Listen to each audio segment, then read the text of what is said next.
Milishoonni PP lama godina lixa Wallaggaa aanaa Jaarsoo irraa WBO'tti makaman. Jaalwabii biyyaa waan qindeeffate qaba.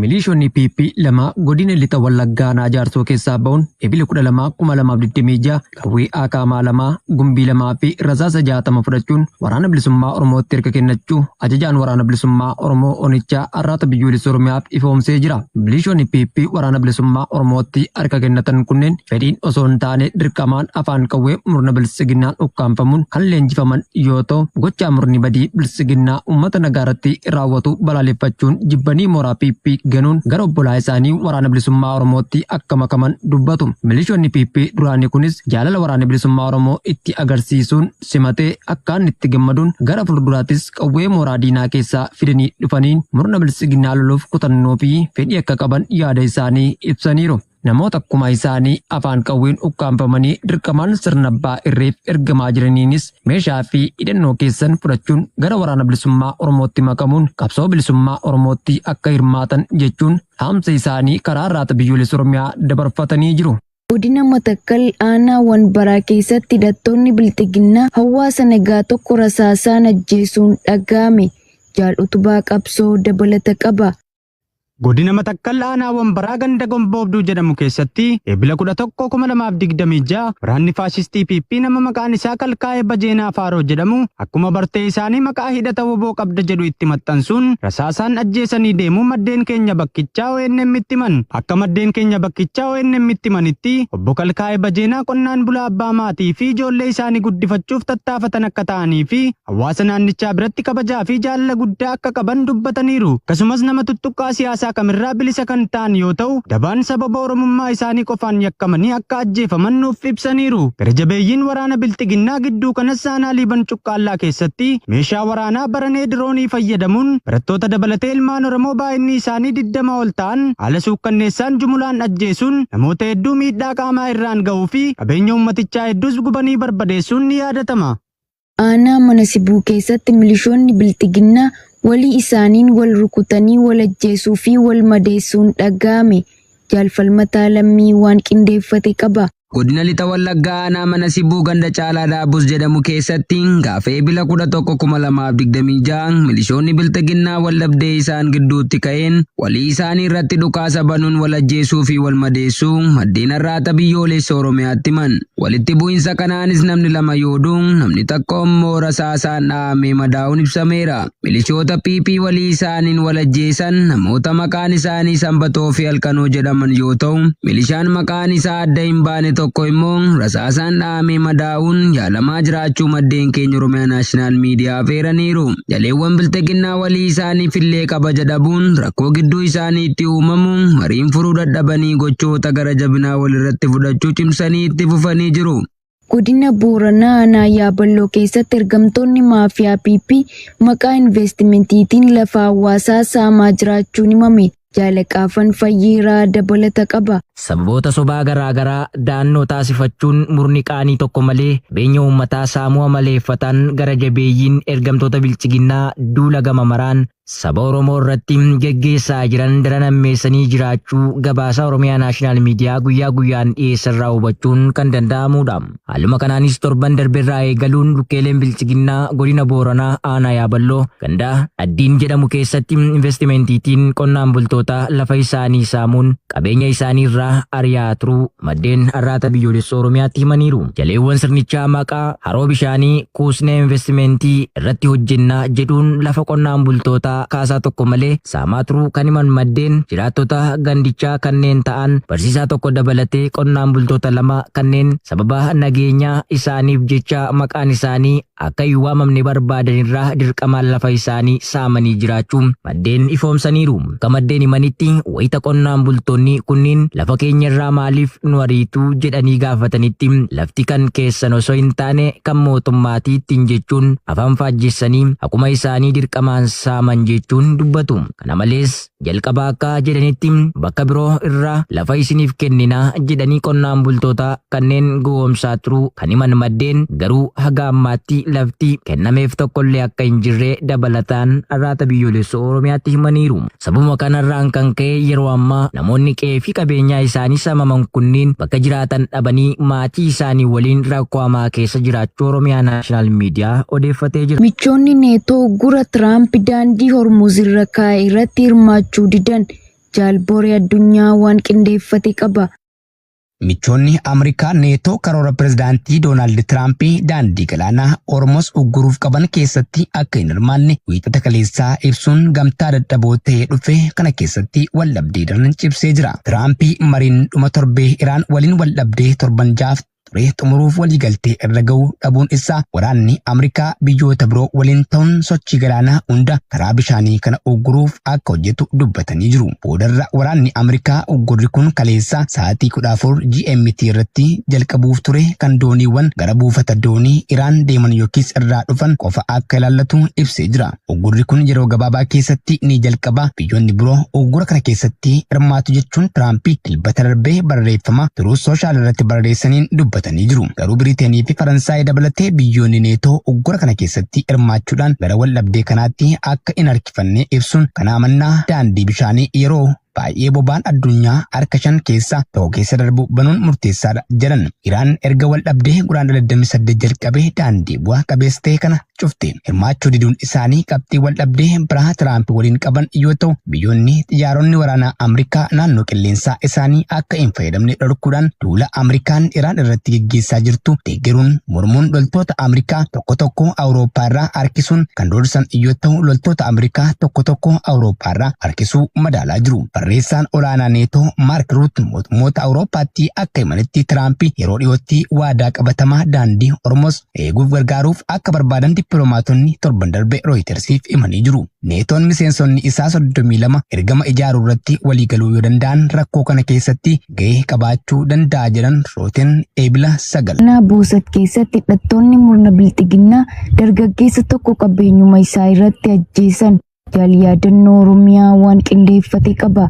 Godina Baashaggar aanaa Boosat keessatti hidhattoonni murna bilisiginnaa gara jabeeyyonni Abiyyi Ahimad dargaggeessa tokko qabeenya dhuunfaa isaa irratti ajjeesuu jiraattonni himaniiru. Hidhattoonni bilisiginnaa naamusaa fi sirna dhablummaa akkasumas farra Oromummaa leenjifamuun bobba'an aanaa Boosat ganda Hulluuqoo jedhamu ooyiruu isaa keessatti dargaggoo maqaan isaa Huseen Sheek Qaasim Gadaa jedhamu milishoonni qonnaa Aappiraawaash Anbulaa nagaa irratti eebila 11/2026 sa'aatii 9 irratti rasaasatti roobsanii ajjeesuu isaanii jiraattonni ONM itti himaniiru. Dargaggeessi kun abbaa maatii akka ta'e jiraattonni eeruun xalayaa eeyyama darbii qaama dhimmi ilaalu irraa fudhachuun ooyiruu isaa ganda Hulluuqootti argamu irraa mangoo dhuunfaa isaa kuntaala 2 guurrachuun haadha warraa isaa da'umsaaf hospitaala magaalaa Boomsaatti ciniinsuu irra jirtuuf maallaqa callaa ittiin tajaajilu of harkaa waan hin qabneef gabaatti geessee osoo gurgurachuuf jedhu gaafatamaan nageenyaa ganda Hulluuqoo fi qonnaa Aappiraawaash keessatti gaafatama fakkaataa kan qabuu fi lukkeen bilisiginnaa namni maqaan isaa Ahimadiin Badhaasoo jedhamu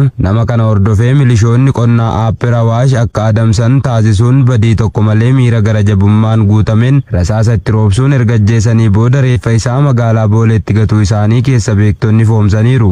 Ajjechaa gara jabeenyaa dargaggoo kanarratti raawwatameef qaamni ajjeese akka gaafatamu sirna awwaalcha isaa gaafa eebila 12/2020 geggeeffame irratti uummanni maatiin isaa gaafataniiru. Aanaa Ayiraa keessatti waraanni maafiyaa PP namoota hojii dhokkodhokkee oofuun jiraatan irratti uggurrii kaa'uun himame. Jaalaqaafan Fayyeeraa dabalata qaba. Godina Lixa Wallaggaa aanaa Ayiraa keessatti humnoonni hidhattoota bilchiginnaa namoota magaalaa Ayiraa fi ganda Boonda'oo jedhamu gidduu dhokkodhokkeedhaan uummata deddeebisan gaafa eebila 9/2026 irraa kaasee akka hin hojjenne dhorkanii jiraachuu maddeen irraata biyyoolessa Oromiyaatti himanii jiru. Akka maddeen himanitti ajajaan waanbadoota waraanaa jedhanii of waaman kana namoota kallattii jedhame kanarraa dhokkodhokkeen uummata deddeebisan walitti qabee hawaasni ganda Boonda'oo fi gandootni ollaa gandichaa waraana bilisummaa Oromoo waliin waan jiraataniif tajaajila kamiinuu argachuu akka hin dandeenye akka dhaaba keenya bilchiginnaatti murteessinee jirraa jechuun dheekkameera. Isinis gama keessaniin akka kanaan dura dhokkodhokkeedhaan uummata gandoota kana deddeebistanii tajaajiluu akka hin qabne ajajaa isinitti kenninirraa namni mul'isees haa'u bifa dhokotaan ajaja kana cabsee yoo argame tarkaanfiin du'aa irratti fudhatamee dogdoqqeen isaa mootummaaf galii ta'a jechuun abbootii qabeenyaa dogdoqqee kanneen doorsisee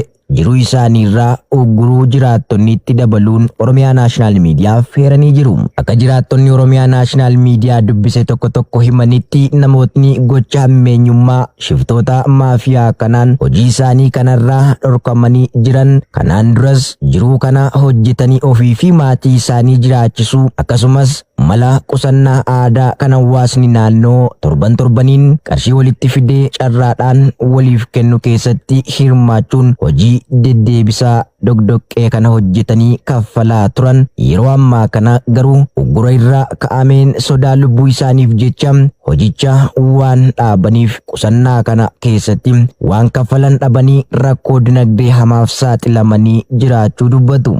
Ergamtoonni ofii gabroomanii bilchiginnaa hidhatanii fiigan akka waan uummata Oromoo gabrummaa jalatti hambisuun isaaniif danda'amutti bulanii ka'anii shiraa oolan honoota waraanni bilisummaa Oromoo keessa socho'u keessatti hariiroo gaarii waraanichi uummata keessa socho'u waliin quba addaan kutuuf yaaluuf tajaajila hawaasaa addaan kutuu namoota hojii hawaasaa hojjetan ofiif maatii isaanii jiraachisan jiruu isaaniirraa ugguranii dinagdee dadhabsiisuuf yaalaa akka turanii fi ammallee itti fufanii akka jiran gabaasaa turuun keenya ni yaadatama.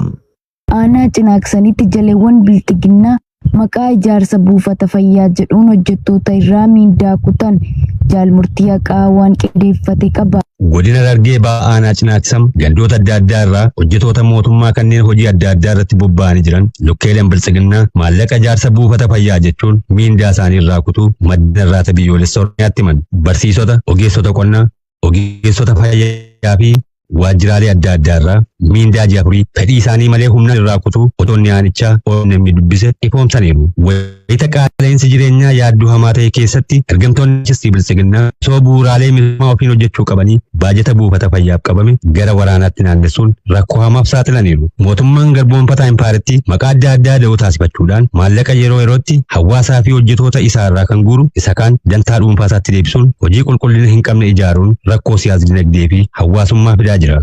Naannoo Beenishaangul Gumuz magaalaa Asoosaa keessatti miidhaan jaleewwan biltiginnaan ilmaan Oromoo irratti raawwatamu jabaatee itti fufe jaalkennaa sabaa waan qindeeffate qaba.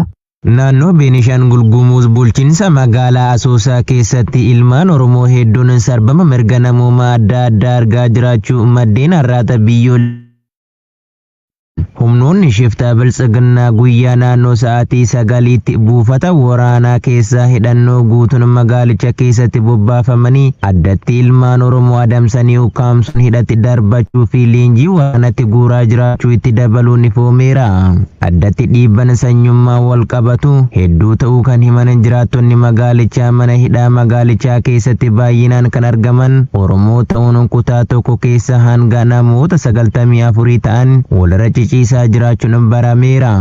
Namoonni hedduunis lukkeelee bilchiginnaaf maallaqa guddaa kaffalanii ba'aa kan jiranii fi namoonni waan fidanii kaffalan dhaban immoo gara leenjii waraanaatti kan guuramaa jiranii fi reebicha ulfaataa argaa jiraachuu gabaasni ONM dhaqqabe ni addeessa. Doonii Iraan uggura Ameerikaatti dhihoo jiran battalumatti ni dhabamsiifamu jedhe Tiraamp jaalchiksaa sirnaa waan qindeeffate qaba.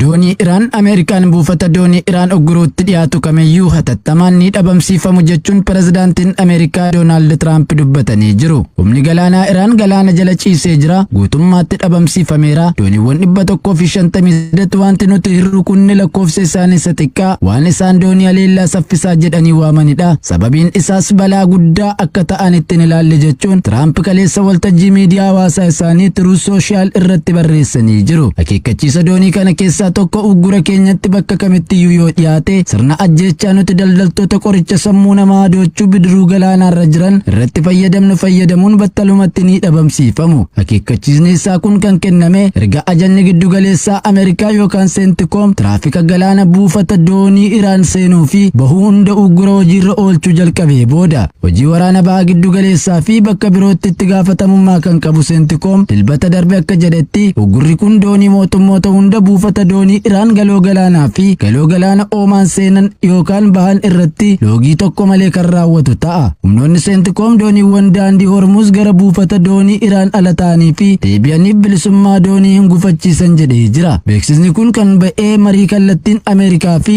Iraan gidduutti dhuma torbee darbee Paakistaan keessatti lola gurraandhala 28 jalqabe xumuruuf kan kaayyeffate yoo ta'u, mariin kun garuu waliigaltee uumuu hin dandeenye.